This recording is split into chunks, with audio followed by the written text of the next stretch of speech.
देखो क्या होता है ना कि एक्ट जो होता है वो सेक्शन, जो एक्ट में लिखा रहता है वो सेक्शन में होता है, और जो कॉन्स्टिट्यूशन में लिखा रहता है वो हम लोग आर्टिकल करके, कॉन्स्टिट्यूशन में आर्टिकल लिखे होते हैं, एक्ट में सेक्शन होते हैं। डायरेक्ट टैक्स जानते ही हो, income tax, black money tax, indirect tax, goods and service, custom duty. Direct tax क्या होता है कि अगर 10 लाख की अर्न कर रहा है तो इनकम टैक्स 1,50,000 किसको देना पड़ेगा, गवर्नमेंट को पे करना पड़ेगा। किसको, राम को पे करना पड़ना है। बर्डन किसके ऊपर है, राम पे। लेकिन अगर राम परचेज़ किया laptop 1 lakh and paid 1 lakh, 1,80,000, तो जो 18,000 है वो तुमको शॉपकीपर को पे करना पड़ेगा। किसको, गवर्नमेंट को। तो उसको क्या कहते हैं, इनडायरेक्ट टैक्स कहते हैं। ओरिजिन ऑफ द टैक्स क्या होता है, मतलब no tax can be levied और collection without the authority of the law. और लॉ के ही कहने से तुम टैक्स कलेक्ट करते होते। पहले यूनियन लिस्ट में सेंट्रल गवर्नमेंट के पास कौन कौन से टैक्स कलेक्ट करने की पावर थी, railway, defence, custom duty. State government के पास पुलिस थी, बैटिंग, गैम्बलिंग, और सेंट्रल एंड स्टेट एजुकेशन के लगा। पहले क्या होता था, पहले मैन्युफैक्चरिंग पे तुमको एक्स्ट्रा एक्साइज ड्यूटी देनी पड़ती थी, वैट पे तुमको, सेल पे वैट देना पड़ता था, सर्विस पे तुमको सर्विस टैक्स देना पड़ता था। सर्विस टैक्स सेंट्रल गवर्नमेंट लगाती थी, सेल्स टैक्स तुम्हारी स्टेट गवर्नमेंट लगाती थी, और मैन्युफैक्चरिंग पे एक्साइज ड्यूटी भी तुम्हारी सेंट्रल गवर्नमेंट लगाती थी। फिर आया कॉन्सेप्ट क्या होता है, एक नेशन वन टैक्स का। तो वन नेशन वन टैक्स का जब कॉन्सेप्ट आया तो क्या होता है कि 101 में कॉन्स्टिट्यूशनल अमेंड करके तुमको क्या किया, पावर दी गई। किसको, सेंट्रल को भी और स्टेट को भी concurrent power to levy tax. Concurrent power दी गई कि तुम, आप लेवी कर सकते हैं टैक्स। इंट्रा का मतलब क्या होता है, आ रहा है ना, ए मतलब सेम, सेम मतलब से सेम स्टेट में होता है। इसको डुअल जीएसटी कॉन्सेप्ट भी कहते हैं, सीजीएसटी, एसजीएसटी। इंटर स्टेट का मतलब क्या होता है, इंटर में क्या होता है, अलग अलग स्टेट इन्वॉल्व होते हैं। तो उसमें क्या होता है, आईजीएसटी, इंटर स्टेट सप्लाई में कलेक्टेड पहले कौन कलेक्ट करेगा, सेंट्रल गवर्नमेंट के लिए कलेक्ट करेगा, फिर अपोर्शन करेगा बिटवीन सेंट्रल में एंड स्टेट गवर्नमेंट में। तो जीएसटी क्या होता है, एक डेस्टिनेशन बेस्ड और कंजप्शन बेस्ड टैक्स होता है। किसमें, इंटर स्टेट सप्लाई में, जहाँ पे कंज्यूम हो रहा है वहाँ पे टैक्स लगेगा। ठीक है। फिर उसके बाद क्या होता है, सोर्स ऑफ जीएसटी। सीजीएसटी जैसे सेंट्रल का तो एक होता है, 28 स्टेट हैं और 3 यूनियन टेरिटरी जहाँ पे लगता है, तो 31 हो गए। यूटी जीएसटी में एक हो गया, बाकी के यूनियन टेरिटरीज का। फिर आईजीएसटी का एक हो गया, और GST compensation to state tax एक हो गया, तो मतलब 35 हो गया। और अगर गवर्नमेंट को कुछ चीज़ें और बतानी होती है तो वो सीबीआईसी में नोटिफिकेशन देती है, या फाइनेंस एक्ट के थ्रू वो बताती है। GST compensation to the states, मतलब जीएसटी आने की वजह से अगर किसी स्टेट को लॉस हो रहा है, जहाँ पे पहले उतना टैक्स कलेक्ट करती थी, अब वो जीएसटी की वजह से उतना टैक्स कम कलेक्ट कर रही है, तो ना उसमें उसको दिया जाता था, कि उस स्टेट को उतना दिया जाता था। फिर क्या होता है, नीड ऑफ जीएसटी क्या होता है, कैस्केडिंग इफेक्ट को कम करने के लिए टैक्सेस पे टैक्सेस लगते थे। ब्लॉकेज ऑफ क्रेडिट चेन होता था, मल्टीपल टैक्सेस होते थे सिंगल ट्रांजैक्शन पे, और डबल टैक्सेशन लगते थे। जैसे रेस्टोरेंट सर्विसेज पे तुम्हारा डबल टैक्सेशन लगता था, कि जैसे कि गुड सर्विस का कर रहे हो तो वैट भी लगता था और सर्विस टैक्स भी लगता था, तो डबल टैक्सेशन लग रहे थे वहाँ पे। बेनिफिट क्या होता है जीएसटी का, कि ये यूनिफाइड नेशनल मार्केट होता है, और बूस्ट हुआ है मेक इन इंडिया पे, और बूस्ट हुआ है इन्वेस्टमेंट एंड एम्प्लॉयमेंट पर भी बूस्ट हुआ है। सेंट्रल में कौन कौन सा टैक्स लगाते थे, जैसे एक्साइज, ये सीवीडी, सीएसटी सेंट्रल का था, ऑक्ट्राई और इंटरटेनमेंट टैक्स भी स्टेट का था। फिर क्या होता है, ऐसे गुड्स के जो परमानेंटली एक्सक्लूडेड है, अल्कोहल लीगल तो परमानेंटली एक्सक्लूडेड है, और ये टेम्परेरी एक्सक्लूडेड, मतलब कि पेट्रोलियम प्रोडक्ट जो होते हैं वो टेम्परेरी एक्सक्लूडेड है। पेट्रोलियम प्रोडक्ट में petrol, diesel, petrol, crude, natural gas, aviation, turbine fuel, ये सब आते हैं। और गुड्स कवर जीएसटी, मतलब जीएसटी भी साथ साथ के साथ एक्साइज भी लगेगा। तो किस में होता है, वो टोबैको में रहता है, ओपियम, इंडियन हैम्प और अदर नारकोटिक ड्रग्स इसमें होता है। ठीक है। फिर उसके बाद से क्या होता है, जीएसटी काउंसिल। जीएसटी काउंसिल क्या हुआ कि अगर avoidance of the any dispute between the central and state, central and state में कोई डिस्प्यूट हो सकता था, तो उसको अवॉइड करने के लिए तुम्हारा क्या होता है, जीएसटी काउंसिल बना है, कि लोग, a common body which required to take decision, क्योंकि जीएसटी एक ही लगना है, तो सेंट्रल और स्टेट को मिल करके ही डिसीजन लेने पड़ेंगे, तो इसलिए अवॉइडेंस ऑफ एनी डिस्प्यूट को हटाने के लिए एक कॉमन बॉडी बनाई गई थी। उस कॉमन बॉडी में क्या होता है, एक यूनियन फाइनेंस मिनिस्टर, स्टेट के फाइनेंस मिनिस्टर और finance minister of each state आएंगे। अगर फाइनेंस मिनिस्टर ईच स्टेट के नहीं आ सकते हैं तो मिनिस्टर आएंगे। फिर उसके बाद जीएसटी काउंसिल रिकमेंडेशन क्या देते हैं कि टैक्स किस पे तुमको जीएसटी लगाना है, tax needed to be substitute in GST when does the ever mention 5 petroleum product brought into GST. ठीक है। फिर उसके बाद कौन से goods and service has to be exempted, special category state कौन सी होगी, डिटरमाइन थ्रेश होल्ड लिमिट क्या होगा। तो ये सब चीज़ें, जैसे स्पेशल रेट्स क्या होंगे, टैक्स के रेट्स क्या होंगे, ये सब। फिर क्या होता है, 1/2 of the total member of the GST, मतलब procedural aspect of the GST decision making of GST council, मतलब 1/3 तो कोरम, 1/2 तो कोरम प्रेजेंट होना चाहिए। फिर एवरी डिसीजन मतलब 3/4 GST council shall be taken 3/4 of the weighted vote of the member present and voting. जो present and voting उसका 3/4 होना चाहिए एवरी डिसीजन के लिए, 3/4 होना ही चाहिए। प्रेजेंट जो मेंबर प्रेजेंट है वो वोट करने चाहिए, तभी डिसीजन होगा। और सेंट्रल गवर्नमेंट का क्या होता है, 1/3 वोट का काउंट होगा, बाकी 2/3 स्टेट का काउंट होगा। ठीक है। और vacancy in defect, no act और proceeding of GST council invalid, ये सब इनवैलिड हो जाएगा। अगर ये सब चीज़ें होंगी तो special category of the state क्या होते हैं, 2A हैं, 3M हैं। तो 2A मतलब अरुणाचल प्रदेश आसाम, 3M मतलब मिज़ोरम मणिपुर मेघालय। फिर उसके बाद हज का नाम करो, हज मतलब कि हिमाचल प्रदेश और जम्मू एंड कश्मीर। फिर तुम्हारा सिक्किम, त्रिपुरा और नागालैंड, ये तुम याद कर लो। फिर सिक्किम, त्रिपुरा, नागालैंड और उत्तराखंड। ठीक है। तो ये होता है तुम्हारा। फिर उसके बाद से ना क्या होता है कि concept and principle of GST, मतलब क्या होता है, जीएसटी डेस्टिनेशन बेस्ड टैक्स होता है। ये वैल्यू एडेड टैक्स का ब्रॉड वर्जन होता है। ठीक है। जीएसटी टेक्निकली पेड कौन करता है, सप्लायर, और बोन कौन करता है, consumer. Every stage multiple stages पे होता है। जीएसटी में इनपुट टैक्स क्रेडिट प्रोवाइड किया जाता है, GST consumption of the product पे लगता है। ठीक है। बेनिफिट बेनिफिट देख लियो। फिर उसके बाद से तुम्हारा manner to be utilise of the ITC in the GST. अगर जीएसटी में अवेलेबल आईजीएसटी का क्रेडिट अवेलेबल है तो फर्स्ट यूटिलाइज होगा आईजीएसटी में, देन अगर बैलेंसिंग रिमेनिंग होगा तो वो सीजीएसटी में और एसजीएसटी में यूटिलाइज होगा। अगर सीजीएसटी का क्रेडिट अवेलेबल है तो फर्स्ट यूटिलाइज होगा सीजीएसटी में, देन आईजीएसटी में। और एसजीएसटी का क्रेडिट अवेलेबल है तो फर्स्ट यूटिलाइज होगा एसजीएसटी में, फिर यूटिलाइज होगा आईजीएसटी में। ठीक है। उसके बाद आता है features of the indirect tax. Features में रेवेन्यू टैक्स शिफ्ट, मतलब क्या होता है, रेवेन्यू ये मेजर सोर्स ऑफ रेवेन्यू होता है, tax on the commodity service लगता है, शिफ्ट कर सकते हैं बर्डन पे। और ये क्या होता है, ऑल प्रोडक्ट एंड सर्विसेज पे लगता है, तो ये क्या होता है, वाइडर टैक्स बेस होता है। इंडिया का मतलब क्या होता है, इंडिया का मतलब क्या होता है, एक तो क्या होता है टेरिटोरियल, एक तो क्या होता है टेरिटोरियल वाटर। देखो ये होता है टेरिटोरियल वाटर जो 12 नॉटिकल माइल से। फिर उसके बाद क्या होता है सी बेड एंड सब सॉइल, उसी को बोलते हैं सी बेड एंड सब सॉइल। फिर उसके बाद आता है कॉन्टिनेंटल शेल्फ, कॉन्टिनेंटल शेल्फ। और क्या होता है other maritime zone as defined in the territorial water. ठीक है।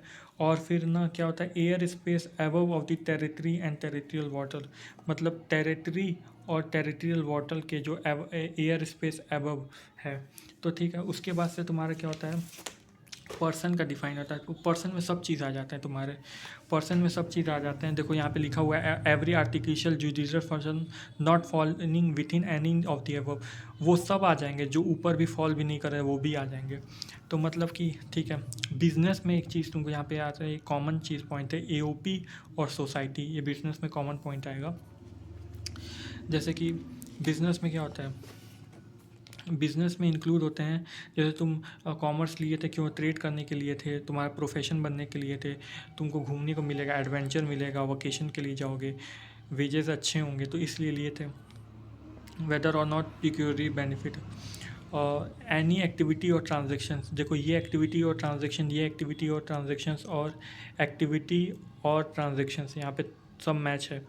तो यहाँ पे क्या होता है इन कनेक्शन विथ इंसिडेंटल और एंसिलरी, कनेक्शन विथ इंसिडेंटल। और यहाँ पे क्या होता है फ्रीक्वेंसी और वॉल्यूम और कंटिन्यूटी और regularity of the each transaction whether और नॉट। और यहाँ पे होता है तुम्हारा CGSG local authority, which they are engage as a public authority. ठीक है, यहाँ पे तुम्हारा एक्विजिशन आ जाता है। एक्विजिशन किसका? कैपिटल गुड का कमेंसमेंट और क्लोजर ऑफ द बिजनेस। फिर यहाँ पे तुम्हारा प्रोविज़न में आ जाता है क्लब, एसोसिएशन, सोसाइटी और एनी सच बॉडी जो फैसिलिटेट कर रहा है बेनिफिट टू इस मेंबर। तो यहाँ पे एसोसिएशन और सोसाइटी तो थी, और यहाँ पे बस क्लब और तुम्हारा एनी सच बॉडी। फिर admission for a consideration person to any premises. Admission ले रहे हो जैसे कि जू में जाने के लिए लेते हो।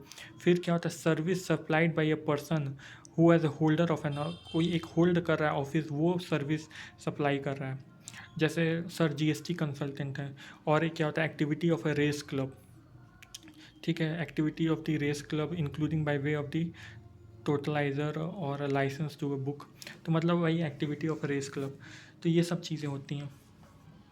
फिर उसके बाद से जैसे कि फिर उसके बाद से आता है ना कि चार्जिंग सेक्शन नंबर 9। तो लेवी तुम्हारा कलेक्शन और taxable person liable to tax. Liable to tax कौन पर्सन करता है? टैक्सेबल पर्सन जो रजिस्टर्ड होता है और जो लाइबल टू बी रजिस्टर्ड होता है। ठीक है, टैक्सेबल सप्लाई क्या होती है? Leviable to tax, non taxable supply which are not leviable to tax. Exempt मतलब क्या होता है? जो कि wholly exempt from the tax है और उसमें nil rate of the tax होता है।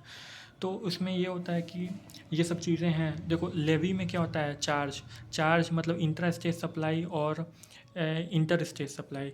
इंटर तो तुम पढ़ ही लियो। फिर वैल्यू आता है, फिर रेट आता है, फिर उसके बाद तुम्हारा क्या होता है? कलेक्शन आता है। फिर उसके बाद देखो डीम डिस्टिंक्ट पर्सन आता है, और पर्सन जो ऑब्टेन कर लिया है और require to obtain more than one registration in a state, in more than one state, in one state, एक स्टेट में या more than the one state में वो ऑब्टेन कर लिया है या उसको करना पड़ेगा एक स्टेट में या एक से ज़्यादा स्टेट में। और establishment of the deem distinct person मतलब क्या होता है? मतलब वो बंदा एक स्टेट में, यहाँ पे देखो मोर देन वन रजिस्ट्रेशन, और यहाँ पे क्या होता है? ऑब्टेन रजिस्ट्रेशन करना है इन ए स्टेट। मतलब पर्सन हु हैज़ ऑब्टेन्ड और required to obtain registration in एक स्टेट में, और another establishment in another state, another establishment in another state. मतलब उसमें नाइदर रिक्वायर रजिस्टर्ड और not required to be registered आता है। नाइदर रजिस्टर और not required to be register. फिर उसके बाद से तुम्हारा क्या होता है? रेसिपिएंट आता है। रेसिपिएंट का मतलब क्या होता है? द कंसिड्रेशन पेबल, मतलब पर्सन कंसिड्रेशन, अगर मैंने कुछ सामान लिया है तो मैं कंसिड्रेशन पेबल करूँगा ना। तो जो पर्सन लायबल टू पेबल, मैं लायबल हूँ पे करने के लिए। अगर कोई कंसिड्रेशन नहीं है अगर उस ट्रांजेक्शन्स में, तो जिसको डिलीवर हुआ है, जिसको सर्विस रेंडर की गई है उसको। और उसमें पर्सन में क्या होता है? एजेंट भी आता है, इंक्लूड होते हैं एजेंट में, पर्सन इंक्लूडिंग हिज एजेंट। ठीक है, ये रेसिपिएंट वाला हो जाता है। रजिस्टर्ड पर्सन मतलब who is registered under the section number 25। ये डीपी आता है। डीपी में क्या होता है? अगर एक हाथ और दूसरा हाथ में हो रहा है तो वो क्या होता है? जैसे एक महाराष्ट्र एक एमपी है तो वो क्या होता है? डिस्टिंक्ट पर्सन हो जाएंगे अलग अलग। लेकिन अगर उंगलियों में भी सेम स्टेप महाराष्ट्र में भी हो रहा है उंगलियों में ट्रांजैक्शन, तो वो भी स्टॉक ट्रांसफ़र माना जाएगा, वो डीपी में होगा। अगर वो लोग सिंगल रजिस्ट्रेशन नहीं लिए हैं, वो लोग सेपरेट रजिस्ट्रेशन लिए हैं। तो जैसे कि यहाँ पे होता है कि जैसे कि ये सेपरेट रजिस्ट्रेशन लिया है एक स्टेट का, ये सेपरेट रजिस्ट्रेशन लिया है, तो ये दोनों हाथ हैं।